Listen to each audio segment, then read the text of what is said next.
Well, we use the future simple to describe an action in the future. Okay, so let's look at the structure. So I will go, you will go, he, she, it will go, we will go, you will go, and they will go. So if we look at this in a bit more detail, then this is what we see.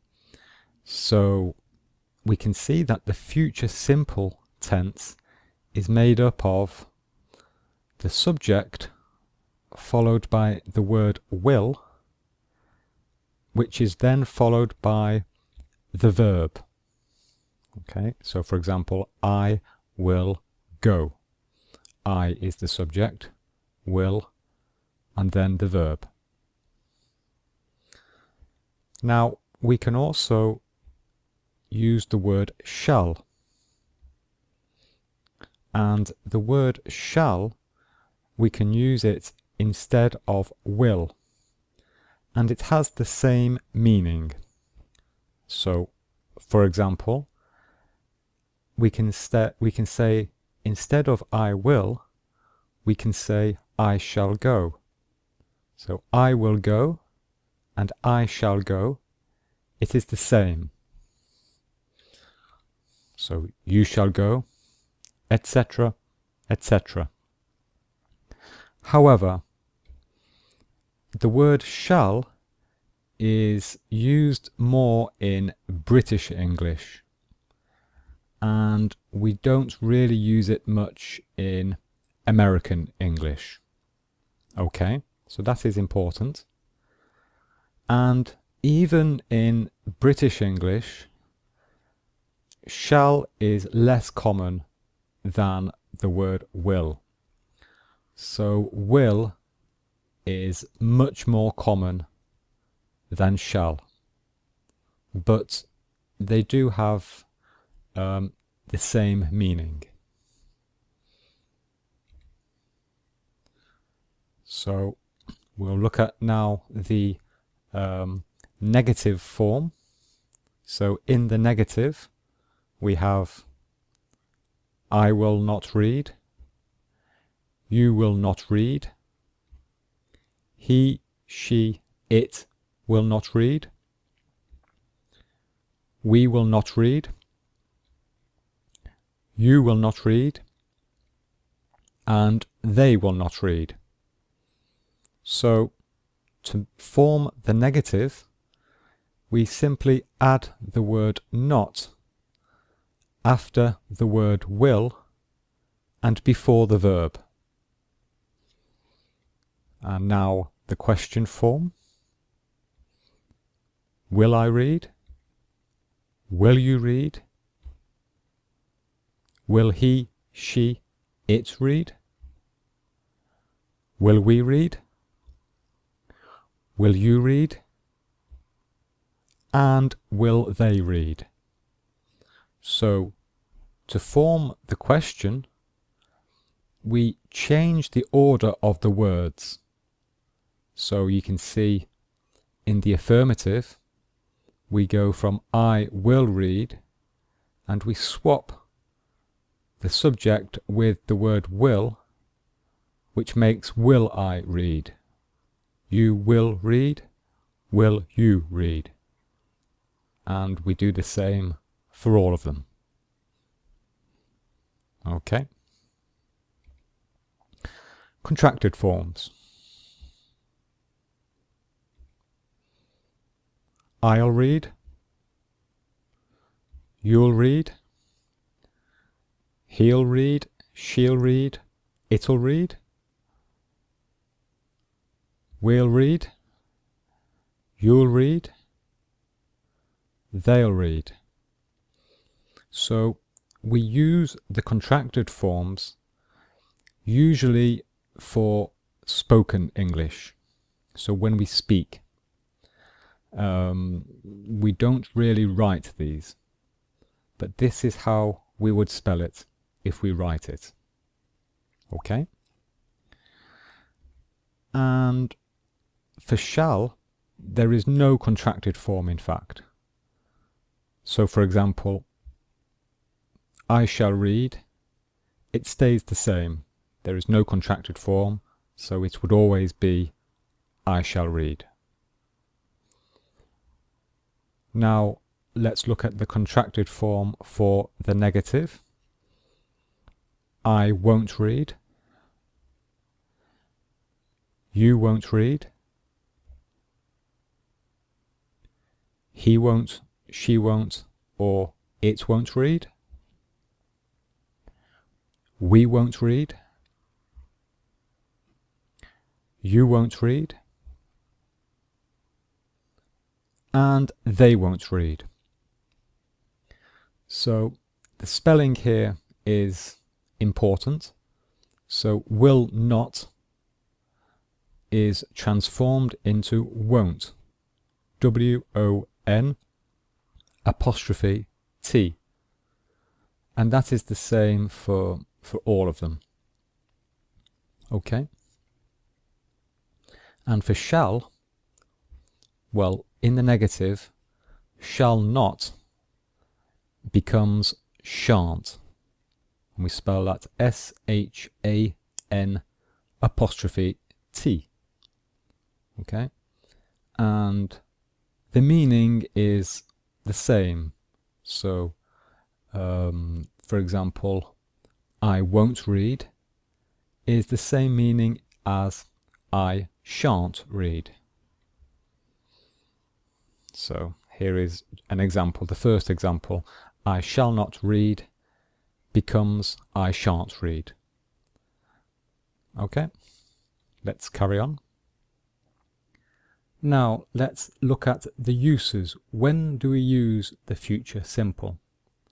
Well, the first use is when we want to offer to do something. For example, Sarah says, the telephone is ringing, and David says, I'll answer it. So David is offering to do something. He is offering to answer the telephone. So we use the future simple. Sarah says, I'm really tired. I'm falling asleep. And David says, I'll make you a coffee. Again, David is offering to do something. He's offering to make a coffee. And so we use the future simple. The opposite of offering to do something is to refuse to do something. And to refuse to do something, we use the negative of the future simple. For example, I won't do the washing up by myself. No, I will not help you with your homework. So here we are refusing to do the washing up. So we use the future simple. And this is the contracted form. And this is the full form. But both with the same meaning. It's the future. And we are refusing.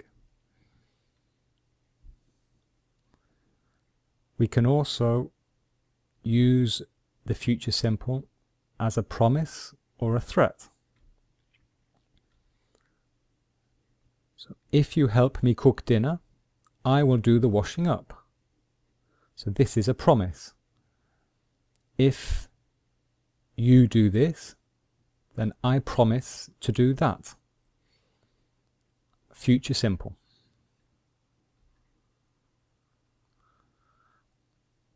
Stop doing that or I'll call the police. So this is a threat. If you do not do this, then I will do that. So this is again the future simple. A very common use is requests or orders. So asking somebody to do a service for us. For example, will you buy me a drink, please? So this is a request. We are asking somebody to do something for us. Will you? And will you help me carry my bags? Again, we are asking somebody to help us. It is a request. So we use will you. So this is the question form. The question form. And here, as a request, we can only use the word will. Okay? We cannot use the word shall for this. This will only work if we use the word will in a question. Okay? So this is very common. This is a very common use. Predictions. So a prediction is when we say what we think will happen in the future. For example, I think Liverpool will beat Manchester United. Okay, so we think that something will happen in the future.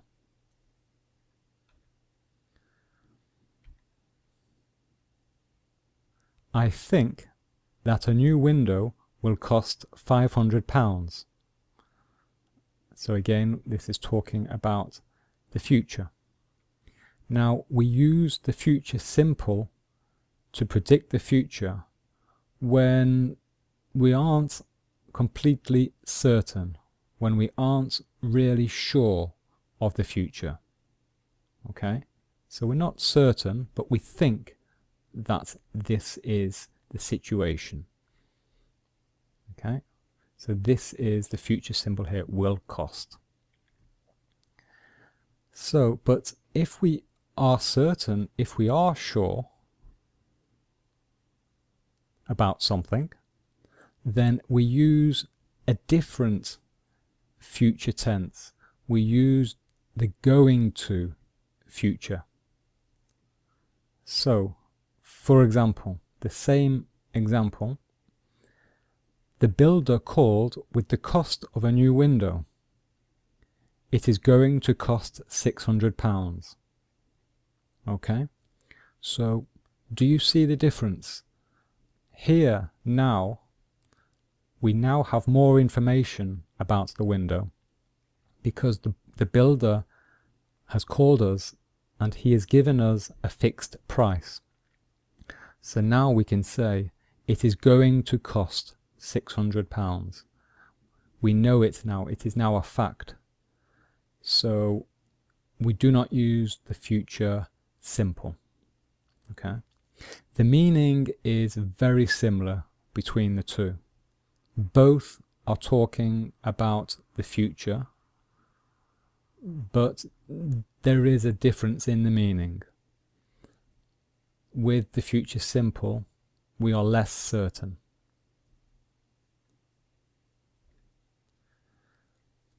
And we can use the word shall to suggest something, to make a suggestion. This is only with the word shall. We cannot do this with the word will. So here we can see that there is a door which is open. And we can suggest to close the door by saying, shall I close the door? We are suggesting it. Or we might say to our husband or to our wife, shall we go out for a meal? It is a suggestion to go to a restaurant for a meal. So when we use the word shall in the question form, this is a suggestion. But remember, shall is only really used in British English. So this use doesn't really exist in American English. So that's quite important to remember. And finally, there is an important rule. If we use a time expression at the beginning of a clause, then we do not use the future simple. We must only use the present simple. Let me give you an example to explain. So, for example, this sentence, when I will arrive at the cinema, I will call you, that is wrong. Okay? And this is the part which is wrong. Here we have used the future simple, I will arrive, and that is wrong. Okay? This is what we should say. When I arrive at the cinema, I'll call you.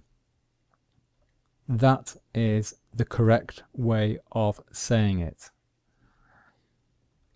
because now we have used the present simple. I arrive. So when I arrive at the cinema, I'll call you. So even though we are talking about the future here, this is talking about the future, but because we have started the clause with a time expression, like the word when, then we must use the present simple to talk about the future. So this is a time expression, and there are a few others, and here is a list of the common time expressions. So when, while, before, after, by the time, as soon as, if, unless, etc. So whenever we have a time clause which starts with one of these words and we are talking about the future, then in fact we must use the present simple. We must not use the future simple. Okay? So let's do some exercises.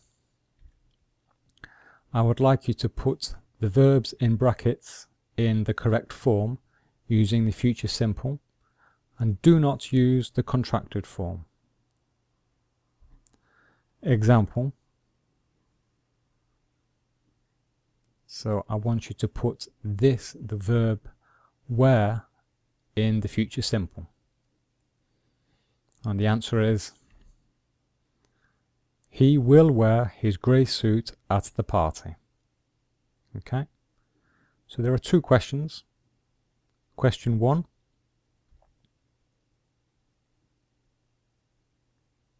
So I'll just give you a few seconds to think of the answer.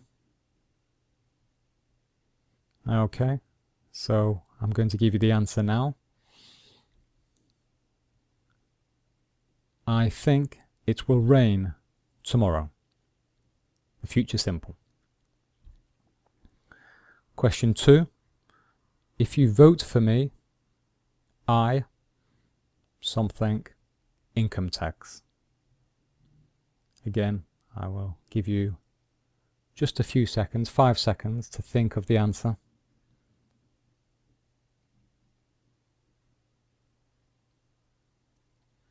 And the answer is, if you vote for me, I will reduce income tax. So this is a promise, in fact. Okay? And this one was a prediction. Exercise 2. This time I want you to put the verb in the question form. Example, and the answer here is, will you pass the salt please? Question 1.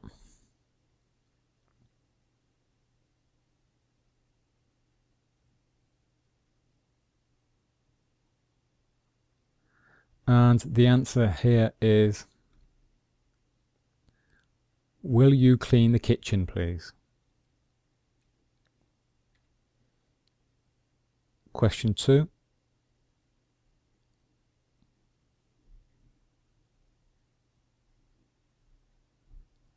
And the answer is, will you answer the telephone please? Okay, so again here we reverse. This is remembering the order, the order of the words to make a question. And the last exercise is, this time I would like you to use the negative, and also the negative using the contracted form. Example. So here the answer is, she won't dance at the disco on Saturday. So question 1.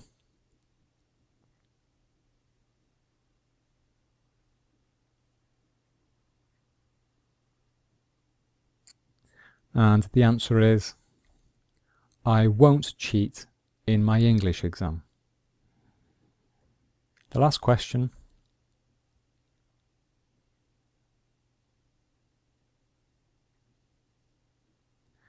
And the answer here is,